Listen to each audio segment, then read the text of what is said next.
Syracuse. How's everything? It's great. And if you look at it, I mean, there's no doubt in my mind that this is the best week of the year. As a matter of fact, I always say that Saturday, maybe even a better day than, even though as a coach you want to be on Monday, because of the 4 teams, everybody's got hope.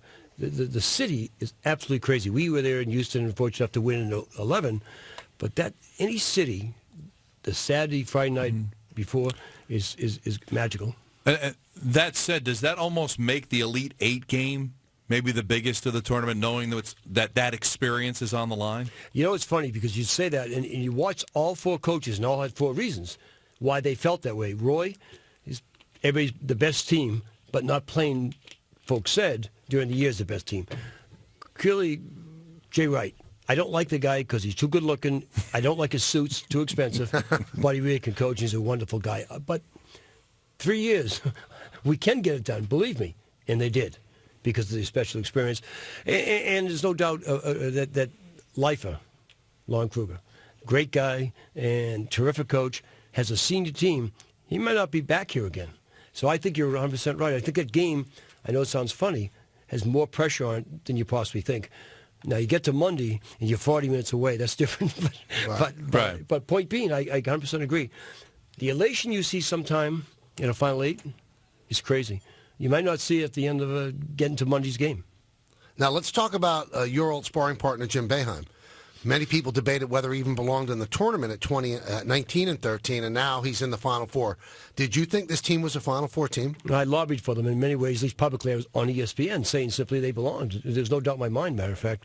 You know, it's who you play and what you do. When we all said all the upsets, and we've had upsets, Michigan State, and the biggest one wasn't, I think, what may have been Michigan State, the last 7 minutes of the Syracuse-Virginia game might be one of the 2 or 3 biggest upsets I've ever seen. They do not play at 75 miles an hour. They were forced to do that. But they don't stay at 75 when they attack that pressure. Jimmy put it on early. Most guys wait till under 4 minutes. Right. Smart move. And then secondly, get it going. I honestly believe that they got some magic in a bottle right now. They're making shots. I mean, Richardson's terrific. But step-back threes, it's going. And you know what?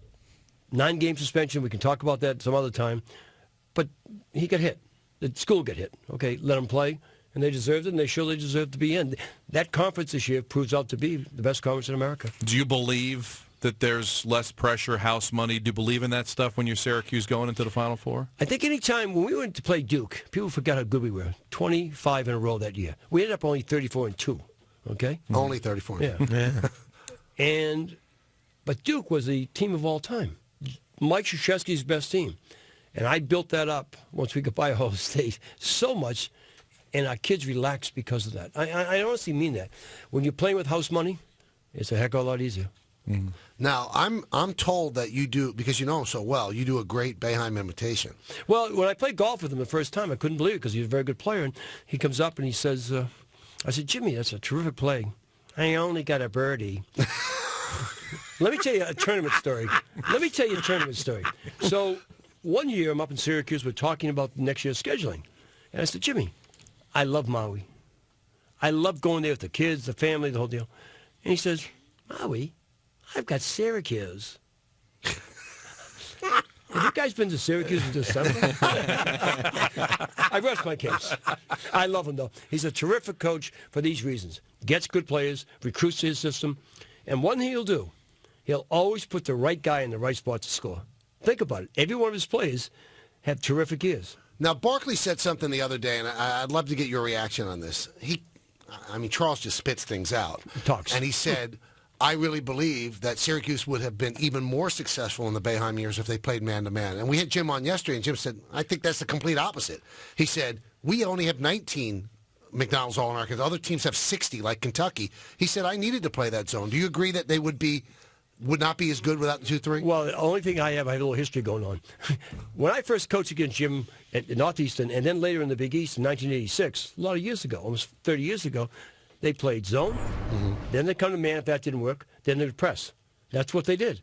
He evolved into, when he stopped getting the Derek Colemans of the world, he evolved into saying, I can't outsize you, but I'll get the long, athletic kids who might not be as offensively skilled. I'll get my guards to be 6'5", 6'6", and all of a sudden, you'll be facing a monster zone.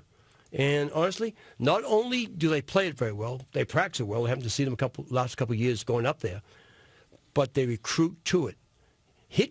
They don't have the go-by players. They don't have some of the, but they do have great size. That defense, fast breaks better than any team from defense to offense I've ever seen. They work on that every day. But, Coach, why do other teams act like they've never seen a 2-3 zone? I mean, maybe they don't see it that much because sometimes they seem lost against it. You know, the hardest thing in life, I think, is to sit back and let other folks do it to you. Man-to-man defense, pressuring the ball gives you a feeling of control. Okay. And when you have some of the really good guards, you have control of the game. You pressure. You may lose control full court, but you feel like you're making the other team do things. Sitting back in the zone, Jimmy doesn't sit there. But I agree with you. I can't believe how many guys don't think about the ways you attack a zone. Regardless, he recruits to it. They do it. And I'll be honest with you. I think I would feel... The other day, he goes up 2. He takes the press off, goes back and sits in a 2-3 zone. I was sure in heck that a three-point shot was going to put him down 1. Right. But Jimmy's belief in that makes the difference. You know, in a different sort of way, stubborn, whatever you want to call it. You know, and I love Charles. He's a great guy. But Charles watches the tournament. Right. You watch games all year long, and I happen to be involved in about 1,300 of them. So I saw a few teams, prepared for a few teams. Point being is that if you can beat the zone down the floor, if you can get the ball to the high post, you see teams do that well early. They did a great job with Virginia at that. Shot corner or skip the ball to make the zone shift and then come back and get them.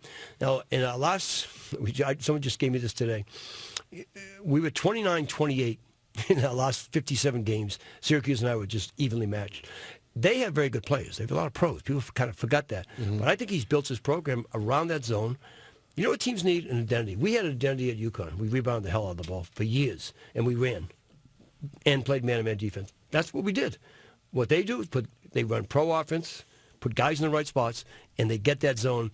I can tell you one thing about a zone, though. When you get frustrated, then you take worse and worse shots. And psychologically, the most important thing comes, do I believe as a coach, and then can pass it on to you as a player. If I can do that, the zone is 20% better. It's amazing, though, because the zone against Gonzaga in the first half didn't work because Wiltshire was killing it. Correct. And then it seemed like it got more active and more fluid in the second, and they had no chance against it. So it's not just a 2-3 to me, Coach. It seems like it's got different incarnations. It can twist around. It morphs. Yeah. You know, it comes down. I very rarely ever see him play a 2-3 zone. Early in the Virginia game, it was flat at the top. He didn't want it flat. And Parentes kept making the three-pointers. Yeah. Made 4 of them, 5 of them. And then it morphed to a single front, same zone, same slides. The wings start coming up. They did that with Wiltshire. They sent the wing out, and they said, we'll give up the post. Right. And the other thing is that the Virginia game and even Gonzaga, both those teams kind of changed who they were when the pressure came.